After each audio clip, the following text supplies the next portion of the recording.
Dạ vâng, xin chào anh em. Nay em về sản phẩm máy cắt rung Ryobi 300W, hàng nội địa Úc mới 90%.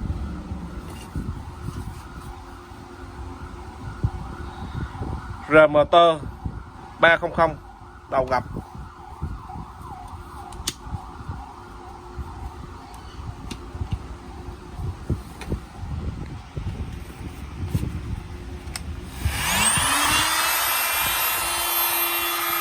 Trên tốc độ chậm nhanh.